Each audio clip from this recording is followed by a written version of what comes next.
आज माननीय स्पीकर महोदय ने सर्वदलीय बैठक बुलाई थी।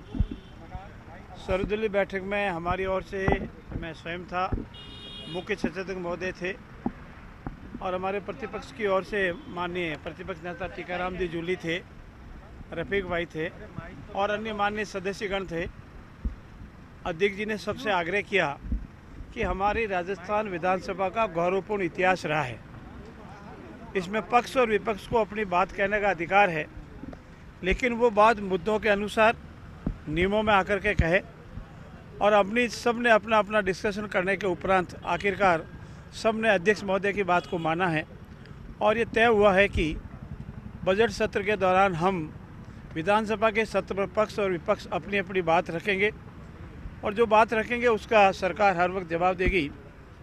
19 तारीख को बजट का वाचन होगा और बजट वाचन के उपरांत अगर विपक्ष को कोई बात कहनी है तो 20 तारीख को क्वेश्चन आवर्स के बाद वो अपनी बात कहेंगे और सरकार को जवाब देने की आवश्यकता होगी तो सरकार उसका जवाब देगी और शांतिपूर्ण माहौल में कोऑर्डिनेट रिलेशन के साथ विधानसभा का सत्र चलेगा।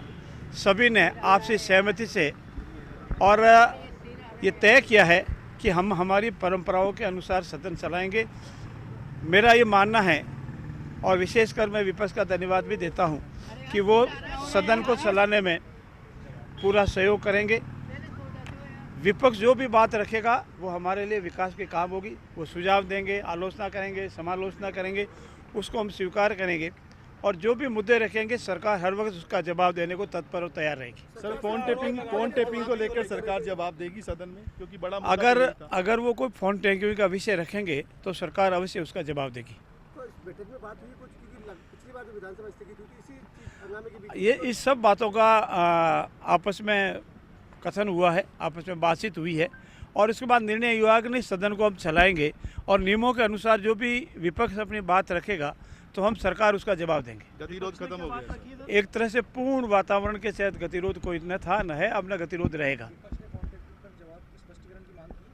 नहीं, फोन टेक में स्पष्टीकरण की कोई मांग नहीं है। उन्होंने कहा अगर हमारी बात रखें तो सरकार इसका जवाब दे। हमने इस बात पर सहमत हैं कि अगर वो अपनी बात रखेंगे तो सरकार उसका जवाब देगी। जो आरोप लगाए थे किरोड़ियाल मीणा ने, उसके बाद में जो बीजेपी की तरफ से नोटिस दिया गया था, यानी कि बीजेपी ने भी मान ये विषय यहाँ का नहीं है, संगठनात्मक विषय है, वो मेरे अधिकार क्षेत्र से बाहर है। लेकिन आपको नहीं लगता है विषय क्योंकि खत्म हो गया उसके बाद एक तरह से खत्म ही हो चुका है, क्योंकि उन्होंने स्वयं ने मान लिया है, इसलिए अब विषय को ज़्यादा तूल देने की कोई आवश्यकता नहीं है। बिल्कुल समाप्त हो गया और अब कोई गतिरोध नहीं रहेगा। पूर्ण शांतिपूर्ण तरीके से मुद्दों के साथ नियमों और कायदों से विधानसभा का सत्र चलेगा और उसमें आप सबकी भूमिका भी बहुत सक्रिय रहेगी, सहयोग की आशीर्वाद रहेगा। धन्यवाद। एक सवाल था साहब, एक सवाल ये था कि नगर निगमों को ख़त्म किया जा रहा है, जो दो नगर निगम थे। विपक्ष ने यानी कांग्रेस ने इसका विरोध किया है कि ज़्यादा सुविधा अनुसार लोगों को ज़्यादा सुविधाएं मिलती, ज़्यादा डेवलपमेंट होता, वो डेवलपमेंट और धीरे धीरे हर विभाग में कुछ न कुछ बंद करने की प्रक्रिया सरकार कर रही है। आरोप प्रत्यारोप तो लगते रहेंगे। सरकार ने जो निश्चय किया है विकास के लिए, उन विकास के कार्यों पर सरकार निरंतर कार्य कर रहेगी। अभी अंतिम निर्णय कुछ भी नहीं हुआ है, लेकिन सरकार अगर ठीक समझेगी, शायद जोधपुर हो, शायद जयपुर हो, शायद कोटा हो, इन निगमों को एक करने की आवश्यकता समझेगी तो करेगी, लेकिन अभी प्रक्रियाधीन है, अंतिम निर्णय अभी कुछ भी नहीं हुआ है। धन्यवाद। सरकार विचार कर रही है। मैंने कहा प्रक्रियाधीन है, विचाराधीन है। आपकी नज़र में बेहतर क्या है, एक निगम या दो निगम? मेरी व्यक्तिगत राय के अनुसार तो एक निगम बेस्ट है। इसका बढ़िया होता है, संतुलन होता है, कंट्रोल होता है और विकास होता है।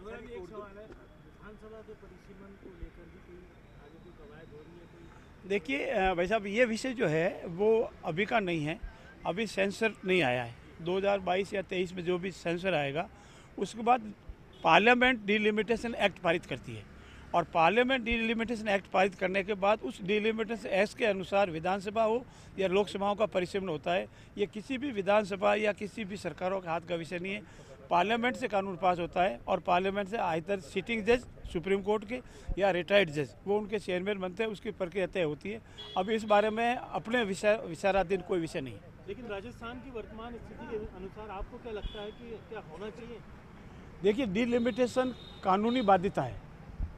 एक जब सेंसर रिपोर्ट नहीं आती है तो ये कानूनी बाध्यता है और उनके अनुसार होगा और पार्लियामेंट का विचाराधीन विषय है, इसलिए इस पर ज़्यादा मैं टिक्का टिप्पणी करने की स्थिति में नहीं रहूँगा।